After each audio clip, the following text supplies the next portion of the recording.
The Florida Gators are going to beat the UCF Knights this Saturday night. Mark my words, you hear from me first. The Florida Gators are going to beat the UCF Knights Saturday night. Listen and let me tell you how.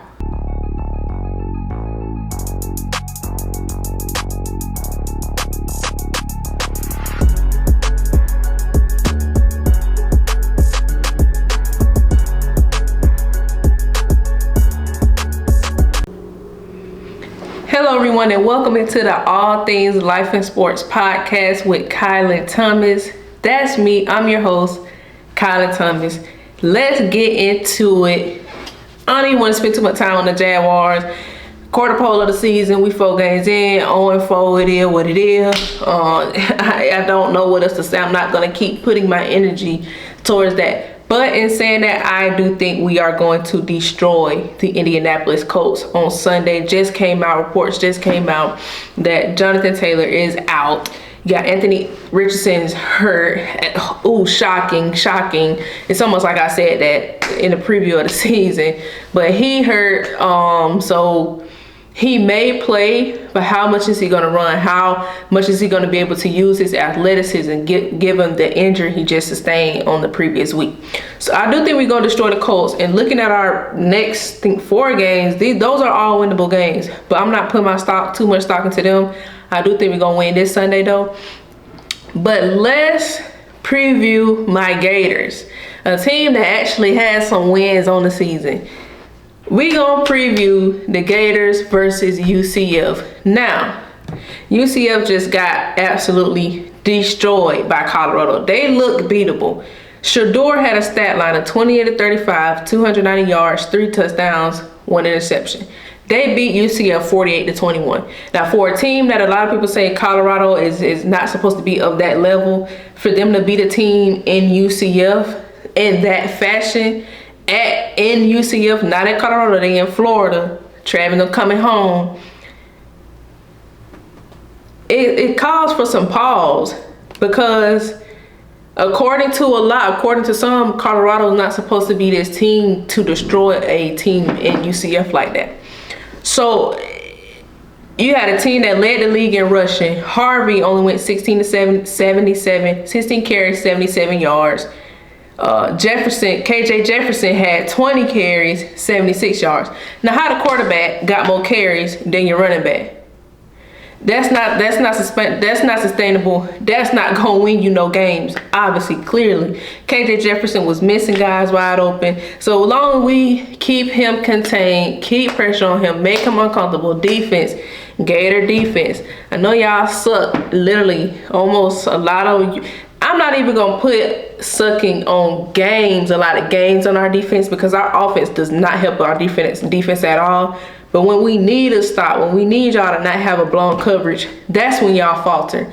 So for a defense that has a lot of those blown coverages and moments, can we just not have that on Saturday? If we don't have that on Saturday, with Jefferson running the ball 20 times and can't even hit guys wide open, we should be in good shape. If Graham and DJ can come out and do what they did last week against Mississippi State, if they can kind of light up the scoreboard the way Shador did, then we'll be good. We'll be in good shape. Now, I know what y'all gonna say. KJ just absolutely destroyed us on last season. We update resume around here. We update in sports. That's the great, beautiful thing about sports. We update resumes, but that does show he can light us up with his legs and his arm. But I think we got an issue. I hope the pride, the want to, the grit, don't allow for them to have a dude light their ass up 2 years in a row. So I'm banking on, can Graham attack that UCF defense the way he attacked Mississippi State? Now, again, it's Mississippi State, but given just this whole season, what Graham has went through, calling for DJ actually getting in the game, you're splitting reps with this freshman quarterback who people want to play. You literally can't make no mistake, or people was gonna call for this man to play over you. For him to be going through this whole season and to finally and to come in against Mississippi State and perform the way that he did, that's the Graham I predicted would be coming into the season. That's the Graham, that's the jump I predicted that he would make. That's that Kyle Trask type leap I said Graham Mertz can make. I think that that's a confidence builder. Sometimes, y'all, we could say, oh, that's a dirt team, that's a sorry team. But me being an athlete myself, sometimes you just need that game. You just need that moment. You don't care what type of team it come against. As the athlete, you know I can do this. I can do this on this level. I can perform. I can make those throws. I can run. That's what he needed. And he showed it time and time and time again against Mississippi State. So I hope that confidence can carry over into Saturday night against UCF. DJ as well. Now Billy has already came out, reports already saying that Billy said he's going to use that. He's going to continue to use that 2 quarterback system.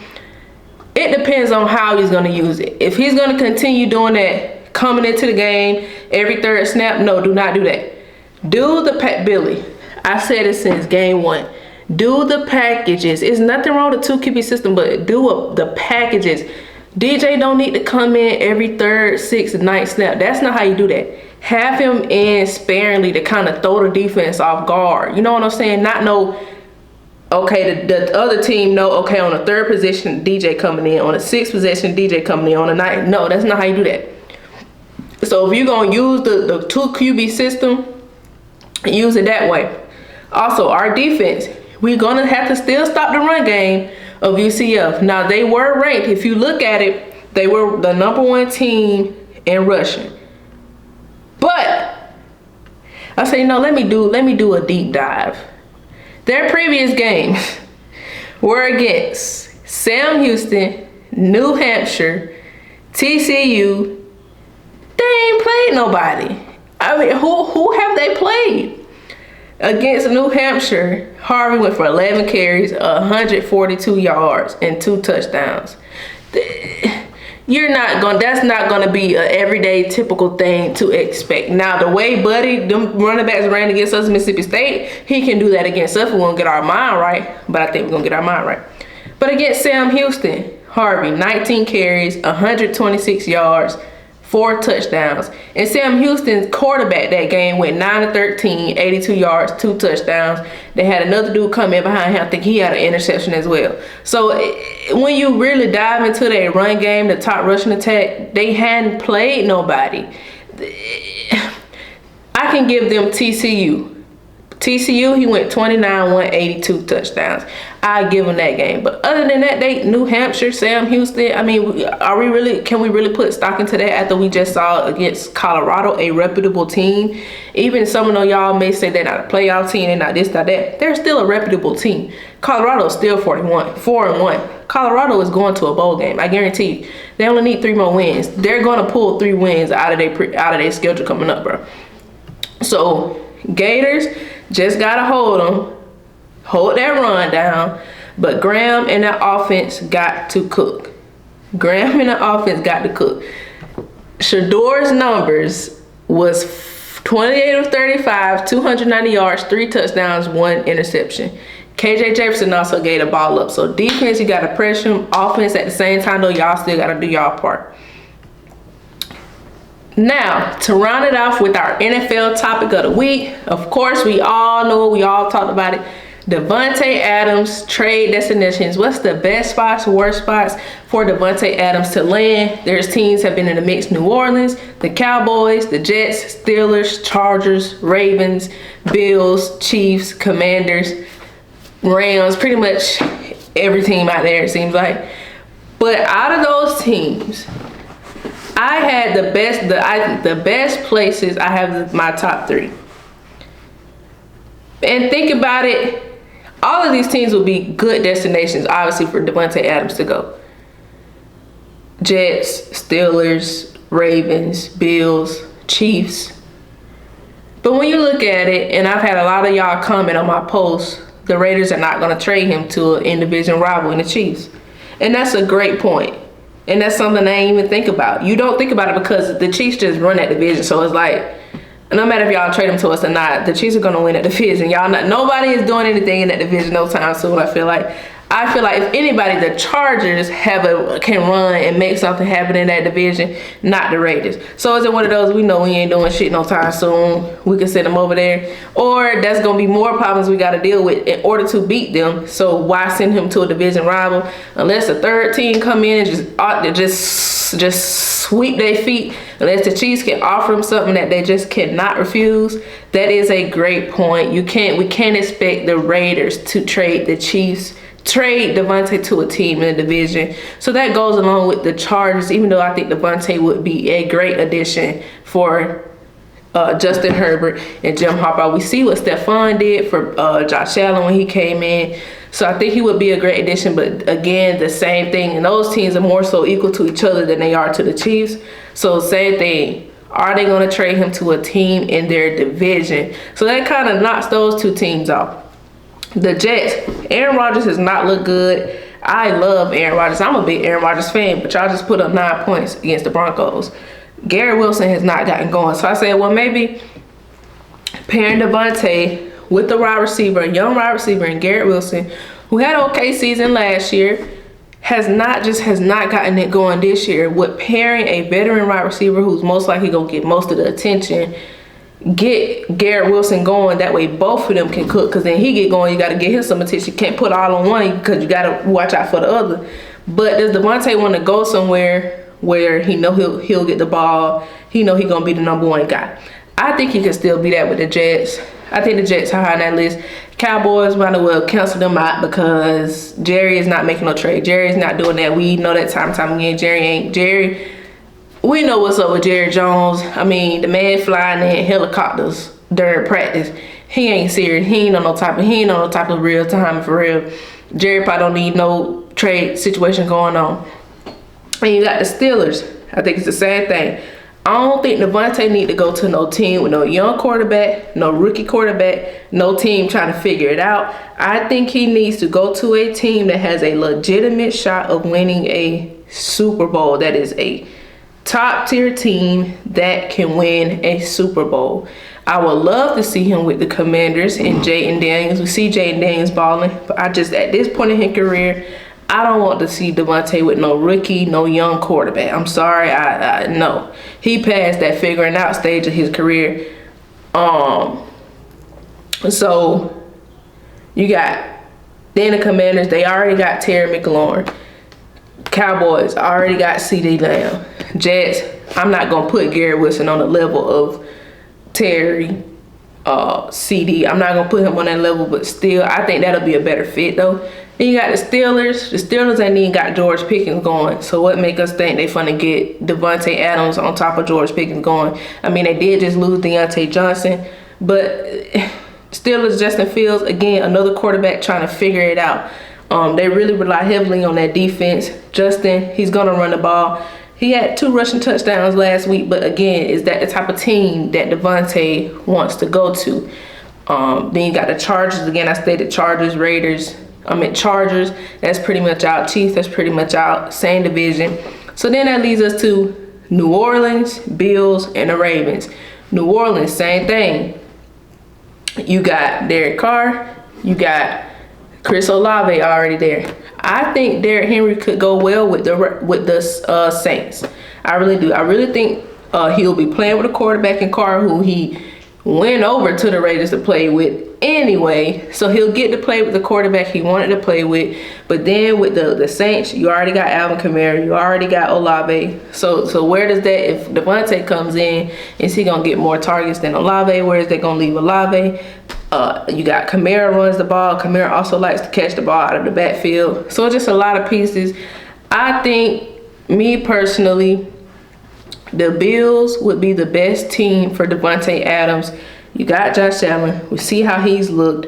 You're going to be the true surefire number 1 wide receiver. We saw the jump Josh Allen made when getting a receiver like Stephon Diggs. Davante doesn't give you diva-ish like Stephon Diggs does. I don't think that's something that Josh is going to have to worry about deal with Davante. You got young receivers and tight ends, literally, and Shakir, literally. The Bills are in desperate need of a true number one wide receiver. And we saw that in the drubbing they took against the Ravens.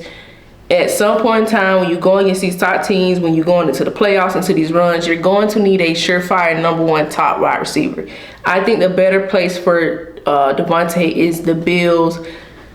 Like I saw somebody say the Ravens. It seemed like anytime somebody free agent traded, everybody just automatically says the Ravens. The Ravens, everybody can't go to the Ravens. The Ravens do not need everybody. Y'all trying to make this shit like the NBA super teams. The Ravens do not need anybody. They're finally getting Derrick Henry going in that run game. Does Davante want to block all day? No. How many targets is Davante actually going to get, opposed to if he goes to a team like the Bills? They're going to throw the ball. Between Derrick Henry and Lamar, let them run their stuff. Let them run their run game between those two. So I think Bills are the best place for. What's up, you guys? Checking in with a message from the sponsor here, Katie's Creations. We're in football season. It's starting to get a little chilly. If you're a Jag fan, if you're a Gator fan, or any fan of any college or NFL team, get at Caitlin Green, who creates handmade, hand crocheted hats. I asked her to do these for me because these are my two teams. This is a lock sock. This is just your regular ruffle beanie. You don't have to get ruffles. She does have some without ruffles, just flat brim beanie. Get at her. Instagram, Taranja.Leela_. For those of you that don't anime, I'll put it on the screen for you. Taranja.Leela_ on Instagram, and Facebook, Caitlin Green. Again, I'll put it down on there for y'all. Katie's Creations, get at her, DM her, get your hat. To round it off and finish it off with our previewing, recapping this past week in college football. As I stated before, Colorado is a legit team. I said the first game they played, NDSU, that line looks better, but it's going to have to be better as they get deeper into their schedule against some of these teams that they have to face. But looking at their schedule, Colorado, I think they're going to pull out 3 wins. Colorado is going to go to a bowl game this season, to go from a team that didn't even win to Dion, what we had last year, to now showing and getting better this year. You cannot do nothing but give both of them their props. And the way it's looking like with the Jaguars, looking like we're going to get Travis or Shador, one on. At that point, I don't care which one it is, just as long as we get one on, because shit. At that point, we can't even debate quarterback too much, because that's one of the main reasons we're losing anyway. So Colorado is a legit team. Give Dion, give Shador, give all those players props. Kentucky, let's give them their props to pull out the win against Ole Miss. But then again, as a Gator fan, are we ever going to beat Kentucky again?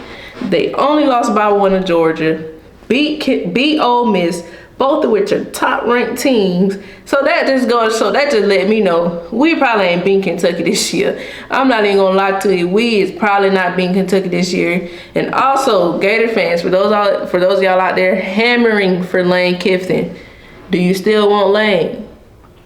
He losing games that he shouldn't lose. Do we still want Lane Kiffin?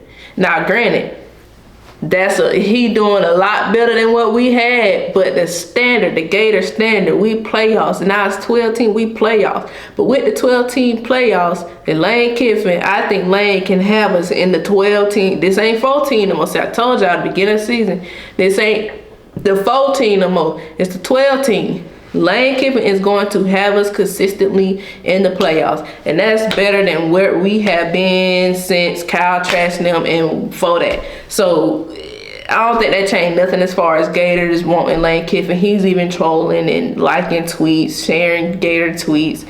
So we keep it going, Lane. We love it. Keep it going. We eat it up. Everybody eating it up. And lastly, to finish off with Alabama versus Georgia, the game, I think that's going to be the game of the year, probably even including in playoffs, probably including championship game. I just don't see how no game can equal out to that game. That was just an amazing game. Like Ryan Williams, I said it, Georgia was going to have to contain him, and they did not, especially in the most pivotal moment of the game, in which I said maybe he should have went down at the 1 to stop some clock. And sure enough, here go Carson back now. But Alabama happened to get the game-winning pick. But that game was just amazing. I was tweeting, Facebooking. I was eating Georgia fans up. You know, it's Gators. FSU lost to SMU, horrible. Now they talking about DJ got a hand injury, something like that. Then to see Georgia take a L, it was still a win for us Gators on a bye week. It was still a win. But Alabama, Georgia, that was a great game. And for Georgia to have even come back and have a lead in that game, Alabama, y'all gonna have to do some soul searching. Y'all can't let that happen. For y'all to be, y'all are now the one ranked team. Y'all can't let that happen. At the first half, I said, oh, this looks like the number 1 ranked team. It's Alabama, Texas. But as that second half started coming, I don't know. So Alabama, y'all still got some soul searching to do. Y'all can't let nobody come back like that on y'all if y'all are the team that y'all say y'all are. But thank y'all so much for tuning in, listening. Let's just keep this thing going. Make sure everything done before you try to have fun. Peace.